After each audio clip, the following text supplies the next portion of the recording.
Hello, नमस्कार. मी दीपाली. तुमचं सर्वांचं स्वागत आहे माझ्या चॅनलवर, जिथे तुम्हाला माझे सर्व व्हिडिओज तर रविवारी पाहायला मिळतील. आणि माझे सर्व व्हिडिओज स्किन केअर आणि फॅशन स्टाईल या विषयांवर असतात. त्या व्यतिरिक्त सुद्धा मी वेगवेगळ्या विषयांवर व्हिडिओज आणण्याचा प्रयत्न करत असते. तर दर रविवारी माझे व्हिडिओज पाहत राहा. फॅशन स्टाईल म्हटलं की आपल्या डोळ्यांसमोर एकच इमेज येते, ती म्हणजे छान वेगवेगळे कपडे, छान वेगळ्या स्टाईलचे कपडे, इंडो वेस्टर्न कपडे, वेस्टर्न कपडे, इंडियन कपडे. आणि तेही छान सुंदर, आपण त्या कपड्यांवर खूप छान दिसायला लागू असं सगळं आपण इमॅजिन करायला लागतो. आणि मुळात आपल्या इमॅजिनेशनमध्ये कपड्यांचाच विचार येतो. पण जेव्हा आपण स्वतःला स्टायलिश ठेवण्याचा प्रयत्न करतो, तेव्हा त्या स्टाईलसोबत सुद्धा काही गोष्टी इम्पॉर्टंट असतात की त्या सुद्धा मेंटेन करायला आपल्याला लागतात. आणि त्या गोष्टींची काळजी आपल्याला प्रत्येक वेळी घ्यावी लागते. तर अशा कोणत्या गोष्टी आहेत त्या आज आपण या व्हिडिओच्या माध्यमातून समजून घेऊया, की ज्या गोष्टींची सुरुवात केल्यानंतर आपण जितकं कपड्यांसोबत स्वतःला प्रेझेंट करतो, तितकंच अशा काही गोष्टी आहेत की त्या गोष्टींची काळजी घेतल्यावर सुद्धा आपण उत्तम प्रकारे स्वतःला जगासमोर उत्तम प्रकारे प्रेझेंट करू शकतो. आणि त्या गोष्टींची सुरुवात म्हणजे काय, तर आपल्या शरीराची काळजी आणि आपल्या चेहऱ्याची काळजी. आता शरीराची काळजी घ्यायची म्हणजे सुरुवात कुठून करायची? जितकं आपल्याला चेहरा महत्त्वाचा असतो, तितकं आपलं शरीरसुद्धा महत्त्वाचं असतं. तर सगळ्यात पहिलं जेव्हा आपण स्वतःकडे बघतो किंवा आपल्याला ठेवायचं असतं स्वतःला, तर सगळ्यात पहिली जी पायरी असते ती बॉडी शेविंग. बॉडी शेविंग हा एक स्वतःला छान मेंटेन ठेवण्यामधला एक प्रकार आहे. तर बॉडी शेविंग करताना दरवेळी जर का तुम्हाला पॉसिबल होत नसेल की दर महिन्याला पायाचे किंवा हाताचे वॅक्सिंग करणं, तरी तुम्ही रेझरसुद्धा यूज करू शकता. रेझरने जो गैरसमज सगळ्यांना झालेला आहे की रेझरने स्किन काळी होते, तर रेझरने स्किन काळी होत नाही. हा पहिला गैरसमज तुमचा दूर झाला पाहिजे. काय आहे की जेव्हा तुम्ही रेझर कशा पद्धतीने यूज करता या गोष्टीवर डिपेंड असतं. जर का तुमची स्किन ओली नसेल आणि तेव्हा तुम्ही रेझर मारलाय, तर नक्कीच तो ब्लेड तुमच्या स्किनला लाल करू शकतो. नक्कीच त्या रेझरच्या ब्लेडने तुमची स्किन लाल होऊ शकते. त्यासाठी स्किन ओली असलं गरजेचं आहे. मग तुम्ही बॉडी वॉश लावू शकता हाताला किंवा पायाला, किंवा जो तुमचा स्मूथ सोप असेल तो यूज करू शकता, किंवा तो नसेल तर ॲलोवेरा जेल यूज करू शकता बॉडी शेविंगसाठी. आणि जेव्हा तुम्ही शेविंग करता, शेविंग केल्यानंतर समजा तुम्ही काखेची शेविंग केली आहे, काखेची शेविंग ही बऱ्यापैकी आठवड्यानंतर करावी लागते. कारण तुम्हाला जर का स्लीवलेस कपडे घालायचे असतात आणि जर का काखेमध्ये केस असतील, तर आणि तरीही ते तुम्ही स्लीवलेस कपडे घातले तर ते अजिबात चांगलं दिसत नाही. आणि हे बऱ्याच बायका करतात.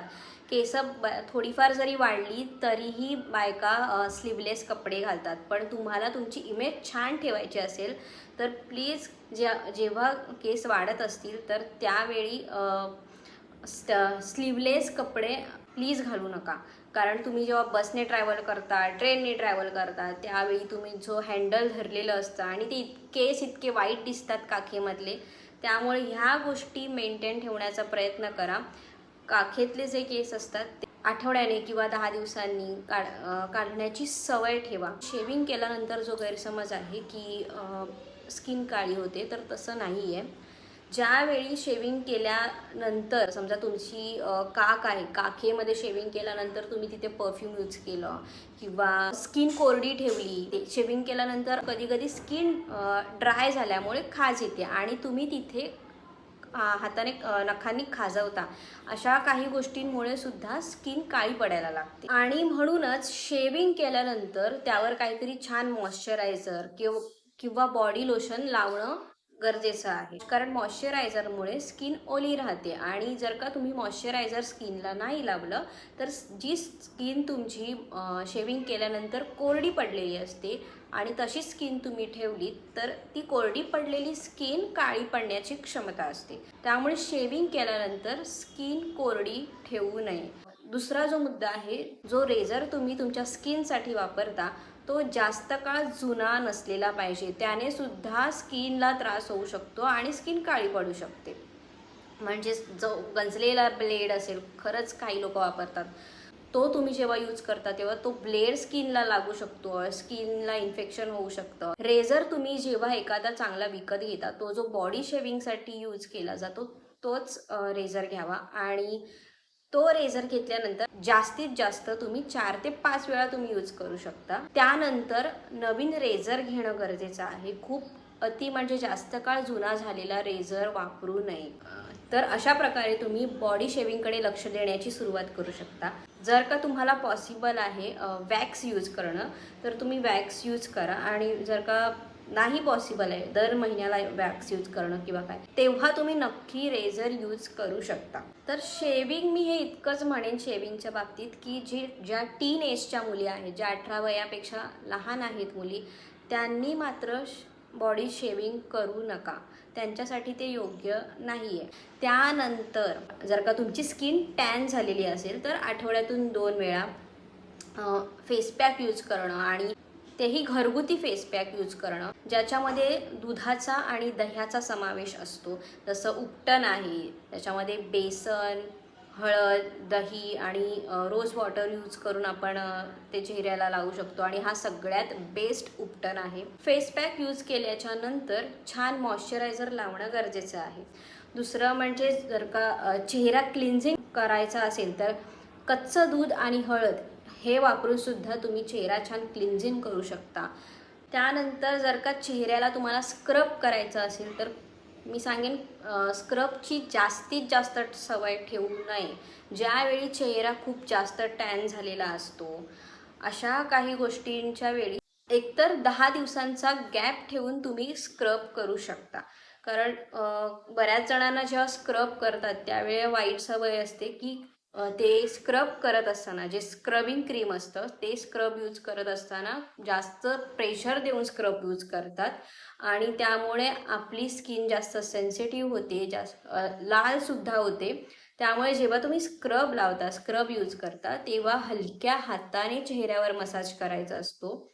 त्यावेळी जे आपले चेहऱ्यावरचा मळ असतो तो, किंवा टॅनिंग थोडंसं असतं, तर हे थोडं छान क्लीन होतं. त्यासाठी तुम्ही स्क्रबचा वापर करू शकता. दुसरं, चेहरा सुंदर आणि छान फेअर ठेवण्याच्या नादात जो फेस ब्लीच आहे तो वापरण्याची गरज आहेच असं मी म्हणणार नाही. त्याची सवय मुळात जास्त ठेवू नका. तुम्हाला जर का कधीच्या काळाने तुम्हाला खूप मोठ्या फंक्शनला जायचं आहे, लग्न समारंभ आहे किंवा साखरपुडा आहे, त्यावेळी त्यातल्या त्यात तुम्ही त्याचा वापर केला तर चालेल. पण ब्लीचची सवय कंटिन्युअसली ठेवू नका. तर ते फक्त थोडंसं जे टॅनिंग झालेलं असतं ते काढण्याचा प्रयत्न करत असतं, आणि आपले केस छान, ते जे चेहऱ्यावरचे केस असतात ते गोल्डन करतं. बाकी ब्लीचचा खूप मोठा चांगला गुणधर्म आहे आपल्या फेससाठी, असला काही भाग नाही आहे. दरवेळी दर महिन्याला ब्लीच करायची गरज नाही आहे. त्यापेक्षा तुम्ही क्लीनअप करू शकता किंवा फेशियल करू शकता, पण ब्लीच खूपच कमी प्रमाणात यूज करा किंवा यूज नाहीच केलं तरी चालेल.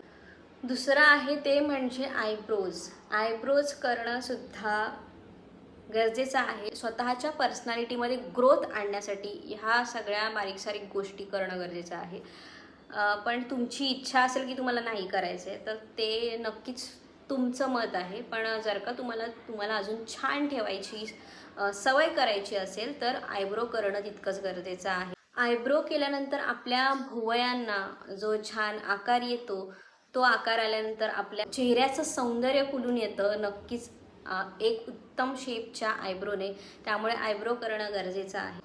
त्यानंतर दुसरी गोष्ट आली ती म्हणजे आपल्या हातांची नखं. तर मी एका हाताची नखं काढते कारण मला बाकीची घरातली कामंसुद्धा असतात, त्यामुळे मी दोन्ही हातांची नखं वाढवत नाही. पण ज्यांना नखं वाढवायची सवय आहे, ज्यांना आवडतं नखं वाढवायला, त्यांनी फक्त नखं वाढवू नका, तर नखांना छान शेप द्या, छान आकार द्या. आणि दरवेळी जेव्हा आठवणीने आपण छान शेप, छान आकार देतो, कधीतरी छान नेलपेंट लावतो, तेव्हा आपली नखं खूप सुंदर दिसतात. तर ह्या बारीक सारीक गोष्टींकडे लक्ष द्या. रात्री झोपताना नाईट स्किन केअर करा, दिवसाचा स्किन केअर करा. जसं मी नाईट स्किन केअरसाठी बेसिक नाईट स्किन केअरसाठी व्हिडिओसुद्धा वेगळा बनवलेला आहे, तो मी मेन्शन करेन त्याची लिंक. तुम्हाला पाहायचं असेल तर पाहू शकता. तर तशा प्रकारे सुद्धा एक छान नाईट स्किन केअर तुम्ही करू शकता. दिवसाचा सुद्धा जो बेसिक रेग्युलर आपला रुटीन असतं चेहऱ्याचं, आधी छान फेस वॉश, मग फेस टोनिंग, मग फेस सिरम जर का तुमच्याकडे नसेल तर नक्कीच मॉइश्चरायझर लावायचं नंतर, आणि मग सनस्क्रीन लावायचं. तर असा जो दिवसाचा रुटीन असतो तो तुम्ही ठेवू शकता, कंटिन्युअसली चालू ठेवू शकता. दर महिन्याला सगळ्यांनाच पार्लरमध्ये जाऊन क्लीनअप करणं किंवा फेशियल करणं या सगळ्या गोष्टी पॉसिबल होत नाहीत. पण ज्या आता मी सांगितल्या, जसं तुम्ही एखाद दिवशी स्क्रब करू शकता किंवा फेस पॅक लावू शकता, अशा सगळ्या बारीक सारीक गोष्टी ध्यानात ठेवून तुम्ही चेहऱ्या आणि तुमच्या शरीराची काळजी घेऊ शकता. तर हा होता आजचा विषय, ज्याच्यामुळे तुम्हाला तुमच्या पर्सनॅलिटीची ग्रोथ वाढवण्यासाठी जी सुरुवात करावी लागते त्यासाठीचा हा व्हिडिओ होता. आणि आय होप तुम्हाला हा व्हिडिओ नक्कीच आवडला असेल. तर जर का तुम्हाला व्हिडिओ आवडला आहे तर आणि तुम्ही पूर्ण शेवटपर्यंत पाहिला आहे तर प्लीज लाईक, शेअर आणि सबस्क्राईब करायला विसरू नका. आणि असंच मला प्रेम देत राहा आणि यापुढेही तुमचे चांगले ब्लेसिंग्स मला मिळत राहू देत अशी आशा आहे. तर इथेच मी माझा व्हिडिओ संपवते. भेटूया पुढच्या व्हिडिओला. Thank you so much.